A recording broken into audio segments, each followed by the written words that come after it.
à Eden Church. Nous sommes tellement heureux de voir que tu t'es connecté avec nous aujourd'hui. Je suis Rebecca et je fais partie de l'équipe. Et j'espère que tu es prêt à vivre ce culte avec nous. Et si tu nous rejoins pour la première fois, sache que tu es le bienvenu. Eden Church, c'est une communauté spirituelle où chaque cœur trouve sa place. Nous avons à cœur de passer un moment avec toi dans la présence de Dieu. Alors je t'invite à profiter de ce temps de louange et d'adoration. Hello, j'espère que tu vas bien. Bienvenue encore dans un culte Eden Church sur ta chaîne YouTube eChurch Eden. J'espère que tu es bien installé pour vivre avec nous ce temps de réflexion, toujours sur la parole de Dieu, sur la Bible, avec cette conviction que tu vas être enrichi. Permets-moi de te poser cette question. T'es-tu déjà senti comme prisonnier? Ou j'ai envie de te demander, est-ce que tu es libre? Est-ce que tu es libre? Ah là, tu me dis, mais je ne m'attendais pas à cette question. Et puis, ça veut dire quoi? Qu'est-ce que la liberté? Tu sais, je suis allé dans le dictionnaire et sur Internet, et voici les définitions que j'ai trouvées. Être libre, c'est la situation d'une personne qui n'est sous la dépendance de personne, qui n'est pas sous la dépendance de quelqu'un. C'est-à-dire que quelque chose qui est opposé à l'esclavage, à la servitude, ou encore quelqu'un qui n'est pas enfermé, quelqu'un qui n'est pas en captivité. Être libre, c'est l'opposé d'être prisonnier. La deuxième définition que je trouve, c'est la possibilité de pouvoir agir sans contrainte, en toute autonomie. Par exemple, la liberté de décision, la liberté d'action, la liberté de se mouvoir. Et tu sais, ça me rappelle, une fois j'étais bloqué dans un ascenseur, et c'est fou parce que cet ascenseur, tu peux le prendre tous les jours, tu te sens bien. Pour toi, ce n'est même pas un sujet. Tu prends l'ascenseur pour descendre de ton immeuble, comme d'habitude. Et là, un jour, tu te retrouves totalement bloqué dans cet ascenseur-là. Alors qu'avant, tu aimais te regarder dans le miroir parce que tu te voyais, tu te disais « Ok, là, je suis bien, je suis prêt pour aller au travail. » Et lorsque l'ascenseur est bloqué, là, c'est plus la même chanson. Là, tu commences à te dire « Mais cet ascenseur qui me paraissait si familier, si tranquille, il représente aujourd'hui une forme de prison. » Pourquoi je te parle de liberté ce matin, aujourd'hui en tout cas, c'est parce que c'est un terme, une idée, un état des choses, une valeur qui est, je suis convaincu, importante aux yeux de Dieu. En fait, Dieu veut que nous soyons réellement libres. D'ailleurs, la liberté va de pair avec l'amour de Dieu. Et la Bible nous dit dans 1 Jean chapitre 4, verset 8, Dieu est amour.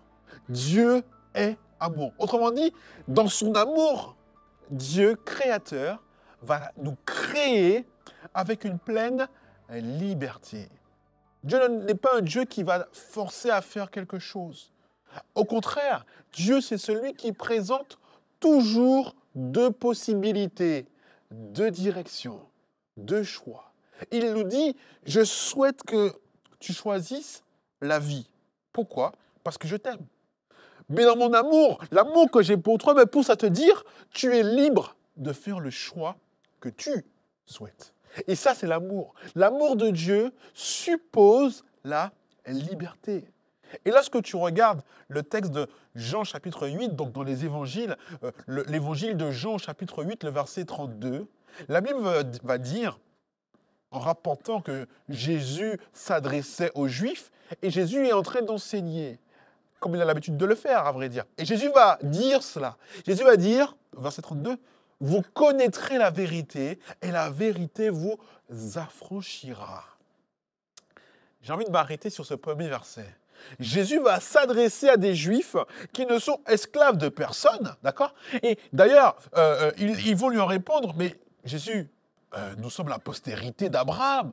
Nous n'avons jamais été esclaves de personne, mais comment dis-tu que vous deviendriez libre? » Le mot affranchir, ça veut dire rendre libre. Autrement dit, Jésus est en train de déclarer à ces personnes, vous connaîtrez la vérité et la vérité vous rendra libre. Mais si la vérité nous rendra libres, ça veut dire que nous n'étions pas encore libres. Je ne sais pas si tu me suis ici. Ça veut dire que alors que je peux agir comme je veux, alors que je peux me déplacer où je veux, alors que je peux manger, boire ce que je veux, la Bible me dit que je ne suis pas totalement libre. En fait, la question de la liberté va prendre tout son sens alors que nous vivons dans un temps où parfois nous avons connu des confinements, nous avons connu des choses où on est un peu forcé d'avoir des choses pour nous déplacer. Ceux qui se souviennent de la fameuse attestation de déplacement, n'est-ce pas? Et lorsque nous sommes déconfinés, nous devons rentrer chez nous avant un certain couvre-feu, souvenez-vous, n'est-ce pas? Nos libertés sont remaniées, sont discutées, sont modifiées. La question est là, et celle-ci. Sommes-nous réellement libres? Personnellement, j'aspire à être totalement libre. Libre de penser, libre de croire, libre d'agir, libre de prier et libre de vivre comme je l'entends. Et Jésus déclare que vous connaîtrez la vérité et la vérité vous affranchira. La vérité vous rendra libre. Et on peut se demander alors, mais ok David, merci, qu'est-ce que la vérité? Quelle est donc cette vérité qui nous rendra libres? Jésus va dire, je suis le chemin, la vérité et la vie. Nul ne vient au Père que par moi.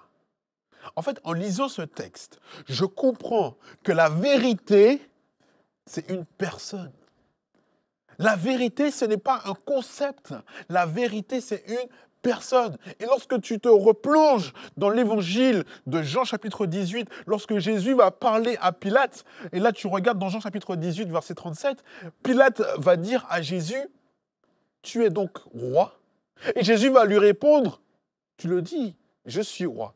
Je suis né et je suis venu dans le monde pour rendre témoignage à la vérité. Quiconque est de la vérité, écoute ma voix. Alors Pilate va lui dire, mais qu'est-ce que la vérité? Tu sais que Pilate n'aura jamais de réponse à sa question. Parce que Jésus avait déjà répondu à cette question en disant, quiconque est de la vérité, écoute ma voix.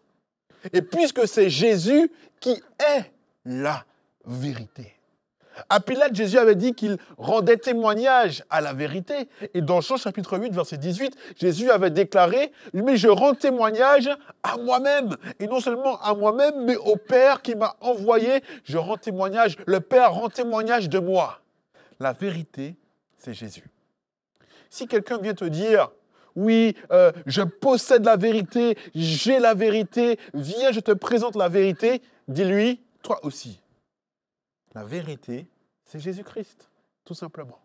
Et la bonne nouvelle, c'est celle-ci, c'est que la Bible déclare que vous connaîtrez la vérité et la vérité vous affranchira. Autrement dit, vous connaîtrez Jésus-Christ et Jésus te rendra libre. Waouh! C'est magnifique. C'est ça la beauté de l'évangile. Quand tu commences à connaître la personne de Jésus, il y a quelque chose qui se passe dans ta vie. Et malheureusement, je ne sais pas, mais le diable le sait aussi. Et c'est la raison pour laquelle le diable ne va jamais cesser d'utiliser tous les moyens possibles et imaginables pour nous garder prisonniers, dépendants du péché. Il ne veut pas que nous puissions être pleinement dans cette connaissance avec Jésus. Et tu sais, je regardais les chiffres et à ce jour, il faut savoir qu'en France, il y a plus de 70 000 personnes qui sont incarcérées, détenues, prisonniers en France. Et ce chiffre a doublé. En 40 ans, ça veut dire qu'il y a 40 ans, la France comptait environ presque 40 000 prisonniers.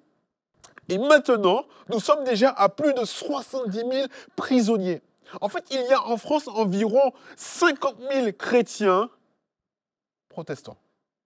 Et lorsque je regarde ça, je me pose cette question. Combien d'entre nous sont prisonniers? Combien d'entre nous sommes prisonniers du péché, luttant chaque jour pour s'en sortir? Et je pense qu'il faut être totalement transparent. Il ne faut pas se voiler la face. Beaucoup d'entre nous sommes prisonniers encore aujourd'hui. Alors, je ne vous parle pas de... Je ne sais pas ce que vous vivez dans votre vie, mais je crois que nous sommes prisonniers de bien des choses. Et j'ai envie de parler à votre cœur. Je ne te connais pas. Je ne connais pas ta vie. Mais prends ces paroles comme un message spécial de la part de Dieu lui-même, qui lui te connaît, qui lui voit ce qu'il y a dans ton cœur, qui lui voit ce qu'il y a dans tes pensées, même les plus intimes, même les plus profondes. Et j'ai cette conviction de dire que nous sommes prisonniers de bien des choses et nous avons certaines faiblesses, certaines addictions que nous n'arrivons pas parfois à nous débarrasser. Que cela soit les jeux d'argent, que cela soit l'alcool, que cela soit la drogue, que cela soit la pornographie, que cela soit le mensonge, que cela soit la médisance et tous les autres caractères. Nous sommes en proie à des addictions qui nous brisent, qui nous emprisonnent. Et bien souvent, cela va créer une forme de séparation d'avec Dieu. Non pas que Dieu se sépare de moi, mais moi, je me sépare doucement de Dieu. Et face à cette situation, je suis en lutte entre faire la volonté de Dieu et faire ce que la chair me pousse à faire. Je sais que ce n'est pas une chose facile. Je sais que dans cette lutte, nous avons parfois l'impression d'être toujours poussés à faire le mal. Mais j'aimerais dire quelque chose à toi qui m'écoutes. J'aimerais te dire que tu peux avoir la victoire si tu t'en remets à Jésus-Christ. Si tu t'en remets à Jésus-Christ. Le Dieu que je sers est tout-puissant. Le Dieu que je sers est tout-puissant. Et tu sais, il y a toujours ce moment, cette fraction de seconde où le Saint-Esprit, appelle-le ta conscience, appelle-le cette voix qui parle dans ta tête, qui va pouvoir parler, t'interpeller et te dire: ne laisse pas la condamnation ou la culpabilité te décourager. Mais au contraire, demande l'aide du Saint-Esprit, de cette voix qui te parle. Et de dire: oui, j'ai envie d'aller vers Jésus, de sortir de la situation dans laquelle je me trouve. J'ai envie de retrouver une forme de discernement, de sagesse que parfois je manque. Souviens-toi que c'est très important de le dire comme cela. Jésus n'est pas en train de scruter tous tes petits manquements, toutes tes chutes, toutes tes faiblesses. Mais au contraire, Jésus se tient à tes côtés pour te relever.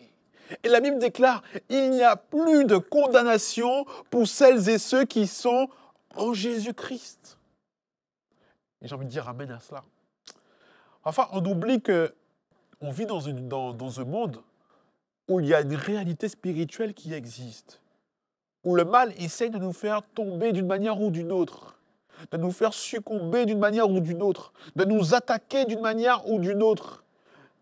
Mais j'aimerais te rappeler que si tu mets ta foi en Jésus, tu as une protection particulière qui se déploie à chaque jour, à chaque heure, à chaque minute et à chaque seconde.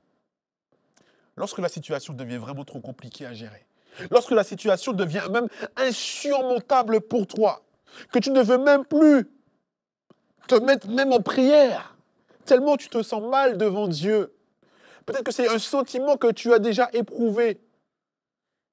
Jésus est là pour te relever. Jésus est là pour t'encourager. Jésus est là et il sera toujours là, parce que c'est lui seul qui a vaincu le mal.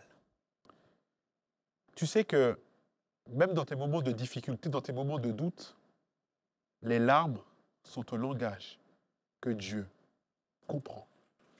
Les larmes sont ce langage qui permet que lorsque tu es dans cette difficulté, tout comme Paul, l'apôtre Paul, tu pourras dire toi aussi, c'est quand je suis faible, c'est alors que je suis fort.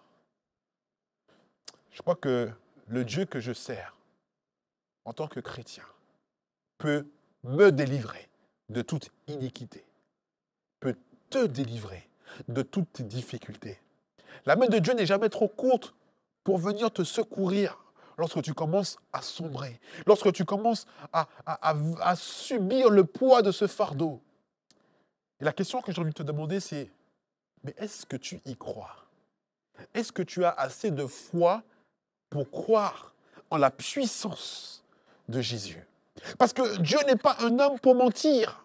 Le Dieu que je sers est le même hier, aujourd'hui, éternellement.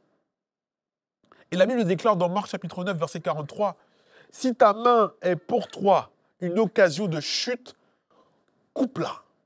Si ton pied est pour toi une occasion de chute, coupe-le. Si ton œil est pour toi une occasion de chute, arrache-le. » J'aime beaucoup ce passage. Tu sais pourquoi? Parce qu'il m'a permis de comprendre une chose. Le texte ne me parle pas de couper ma main, de couper ma jambe, d'arracher mon œil. Si pour moi ces éléments sont des occasions de chute, est-ce que Dieu veut que je sois manchot, que j'ai une seule jambe, un seul pied, une seule main, un seul œil? Est-ce que c'est ce que Dieu veut finalement? Est-ce que Dieu est dans cette réflexion-là? Mon ami, il y a quelque chose qu'il faut que tu puisses comprendre. Dieu ne veut pas que tu sois dans cette dynamique de dire « je coupe quelque chose », mais au contraire, il veut que tu remontes à la source de tous ces problèmes. Et tu sais qu'est-ce que c'est? Tu sais quelle est cette source, pardon? C'est ton cerveau. La source de tous ces problèmes, c'est ton cerveau. Tout part de là. Ta main ne peut pas blesser quelqu'un ou te blesser toi-même si elle n'a pas reçu l'ordre de ton cerveau. Tout comme ton pied ne peut pas donner un coup de pied à quelqu'un sans que ton cerveau ne lui dise « fais cette action ». Pareillement pour tes yeux. Tes yeux fonctionnent parce qu'ils sont commandés par ton cerveau. Tout ce que nous faisons est dicté par notre cerveau. Et c'est logique, n'est-ce pas? Il nous faut comprendre que la chose la plus importante, l'homme qui est la créature de Dieu, Dieu nous a façonnés de ses propres mains. Et donc, Dieu connaît mieux que nous-mêmes, mieux que toi-même, toute la capacité de ton cerveau. Dans la Bible, le cœur signifie en réalité le siège des pensées, le cerveau. Le cœur n'est pas juste un organe super important qui nous permet de vivre. C'est vrai, oui, factuellement oui. Mais le cœur dans la Bible, c'est vraiment ce siège de la pensée, de la réflexion. Lorsque je dis à ma femme « je t'aime de tout mon cœur », ça veut dire quoi? Mon cœur, c'est un organe. Mais lorsque je dis « je t'aime de tout mon cœur », ça veut dire qu'elle est dans mes pensées. Je ne pense qu'à elle. Elle est présente dans mes pensées. Et donc, il faut comprendre que nos sens, nous avons 5 sens. Nos sens vont nourrir notre âme et nos pensées. J'espère que tu comprends, que tu arrives à suivre ce que je veux dire ici. Nos sens nourrissent notre âme et nos pensées. Nous avons 5 sens. L'odorat, l'ouïe, le toucher, le goût, et qu'est-ce que j'ai oublié? La vue. Ce qui veut dire que tout ce que j'écoute, tout ce que je regarde, tout ce que je lis, tout ce que je touche, tout ce que je mange, tout cela va avoir un impact direct sur mon cerveau, en positif comme en négatif. Permets-moi de dire qu'on est sur vraiment quelque chose de pratique aujourd'hui. J'aurais pu rester sur la théorie, mais j'ai véritablement envie de te montrer que Dieu a un message particulier pour toi aujourd'hui. Sachant que nous avons 5 sens et que mes 5 sens nourrissent mon âme et mes pensées et que ça influence directement mes choix de vie, alors je me demande, en sachant cela, est-ce que j'essaye de contrôler davantage ce que je regarde à la télé sur Internet, ce que j'écoute à la radio sur Spotify, Deezer et tout ce que tu veux? Est-ce que j'arrive à être vigilant sur tout ce que je mange également? Parce que le diable connaît chacune des faiblesses que tu pourrais avoir. Et il saura utiliser tout ce qui t'environne pour essayer de t'atteindre. Pourquoi je te parle de ça? C'est parce que parfois, nos addictions, nos difficultés ont une dimension spirituelle. fortes, mais également elles proviennent d'actions concrètes que nous réalisons. Je te prends l'exemple dans Matthieu chapitre 17, verset 18. Jésus va parler sévèrement aux démons qui sortit de cet homme et l'enfant fut guéri à l'heure même. Alors les disciples vont s'approcher de Jésus et vont dire à Jésus, mais pourquoi n'avons-nous pas pu chasser ce démon? Et Jésus va leur répondre au verset 21, mais cette sorte de démon ne sort que par la prière et par le jeûne. En fait, si tu es dépendant d'une addiction quelconque et que tu luttes depuis des années, depuis des mois, et que peut-être tu te dis, mais je n'arrive pas à y sortir, sache que Dieu peut et Dieu veut te délivrer. Le chapitre 12 du livre des Actes nous dit que l'apôtre Pierre se trouvait prisonnier du roi Hérode et Pierre avait 2 soldats qui le surveillaient et Pierre était attaché à eux. Et la situation paraissait sans issue. Et vous savez quoi? La Bible dit bien qu'il y avait une communauté des hommes et des femmes qui étaient rassemblés en un lieu et qui étaient en train de prier pour que Dieu fasse un miracle dans la situation de Pierre. Et Dieu va entendre la demande. Dieu va répondre à la demande. Et là, justement, quelque chose de magnifique va se passer simplement parce que ce groupe de personnes était réuni pour prier pour Pierre. Et c'est très important ce qui se passe ici. J'ai le plaisir de faire quelques jours qu'on appelle des jours de prière, qui est une expérience que je vis régulièrement où je me consacre véritablement à prier. Et je peux vous dire que lorsque vous vous mettez en prière de manière toute spéciale, il y a quelque chose qui se passe. Lorsque tu es démuni, lorsque tu es désespéré face à une situation qui semble difficile à vivre, si tu le peux, si tu peux, essaie de trouver ce temps pour prier. Et non seulement pour prier toi, mais essaie de prier même avec quelqu'un. Et si jamais tu as besoin de prière, sache que tu peux nous écrire dans le chat. Sache que tu peux nous écrire sur nos réseaux sociaux. Et sois convaincu que nous allons prier pour toi. Et tu seras surpris de voir comment Dieu pourra se manifester dans ta vie. Tu sais que Jésus a donné sa vie pour que tu sois totalement libre du péché. Pour que tu sois totalement libre. Non seulement physiquement, mais surtout spirituellement. Et je crois qu'il nous faut prendre le temps d'entretenir cette connexion spéciale avec Dieu. Prendre ce temps qui nous est si cher. Parce que la Bible dit bien dans Galates 5, verset 1er, que Christ nous a libérés pour que nous soyons véritablement libres. Et alors tenez bon, ne vous laissez pas de nouveau réduire en esclavage, l'esclavage du péché. Alors, c'est vrai que parfois, nous ne réalisons pas que nous avons une vie, nous devons travailler tous les jours, nous avons une routine de vie et bien souvent, nous avons eu peu de temps pour Dieu, peu de temps à prier, peu de temps pour même ouvrir la Bible. Mais je crois qu'il ne faut pas faire l'erreur. Ne faisons pas cette erreur de perdre de vue notre objectif ultime, qui est de vivre avec Jésus pour l'éternité. Ça, c'est mon rêve, personnellement. Ça, c'est mon rêve qui m'habite tous les jours. Est-ce que je fais le maximum pour plaire à Dieu dans tout ce que je fais, dans les petites choses comme dans les grandes choses? Et j'aimerais rappeler, parce que peut-être que tu l'as oublié, mais tu es quelqu'un d'important. Tu es un prince. Tu es une princesse de Dieu. Et parfois, on oublie ces choses-là. Mais comme je suis un prince et une princesse de Dieu, je suis quelqu'un d'important. J'ai de la valeur à ses yeux. Et en fait, la Bible me parle que Jésus est actuellement en train de me préparer une place. Parce que le but de Jésus, ce n'est pas que je reste sur cette terre. Le but de Dieu, c'est que je puisse être dans sa présence de manière continue. Est-ce que j'ai conscience de cela?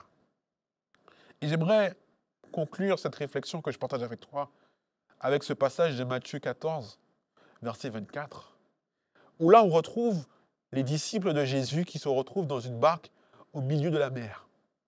Et la Bible dit bien que la barque était déjà au milieu de la mer. Et là, le vent était contraire. Et là, Jésus, à la 4e heure de la nuit, donc très tard, ou très tôt le matin, Jésus alla vers eux, marchant sur la mer. Et quand les disciples virent Jésus marcher sur la mer, ils furent troublés. Et ils vont dire, mais c'est un fantôme, qu'est-ce qui se passe? Et dans leur frayeur, ils poussèrent des cris. Jésus va leur dire, rassurez-vous, c'est moi. N'ayez pas peur, c'est moi. Et alors Pierre va lui répondre, mais Seigneur, si c'est toi, ordonne que j'aille vers toi sur les eaux. Je veux aller à ta rencontre. Et là, Jésus va dire à Pierre, viens. Et là, la Bible dit bien que Pierre sortit de la barque. Et Pierre va commencer à marcher sur les eaux pour aller vers Jésus. Mais voyant que le vent était fort, parce que nous sommes en pleine tempête, la Bible dit que Pierre va commencer à avoir peur. Et comme il commençait à s'enfoncer doucement, il va s'écrier. Alors qu'il s'enfonce, il va dire, « Seigneur, sauve-moi !» Et Jésus, aussitôt, étendit la main.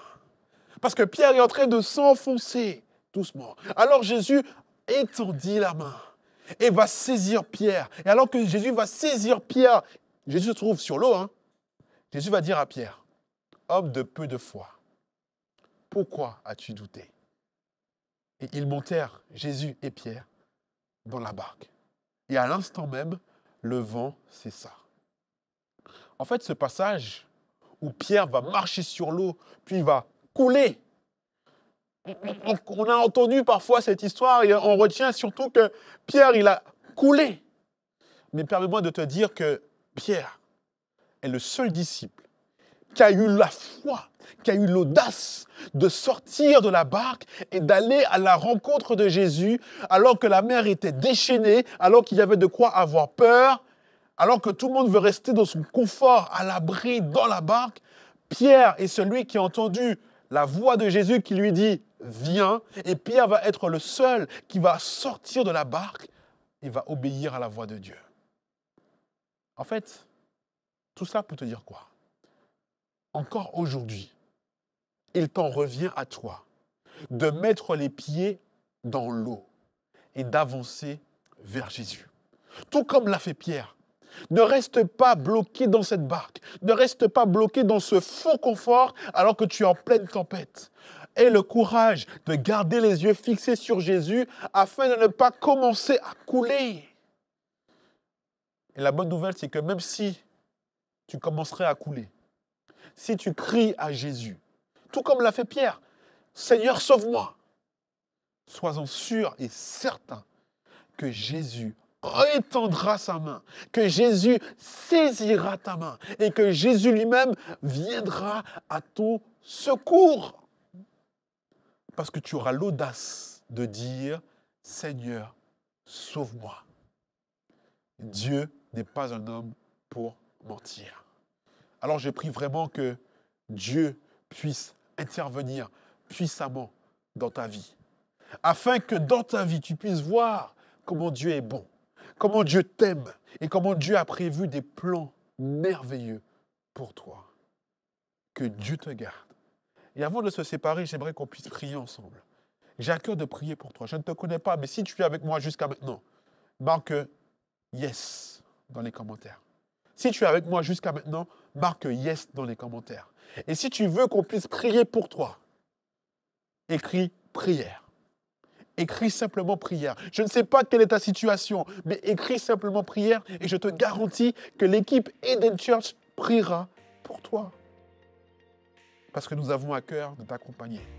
Nous avons à cœur d'être ces hommes et ces femmes qui aident les uns et les autres à aller plus loin vers Jésus. On prie ensemble.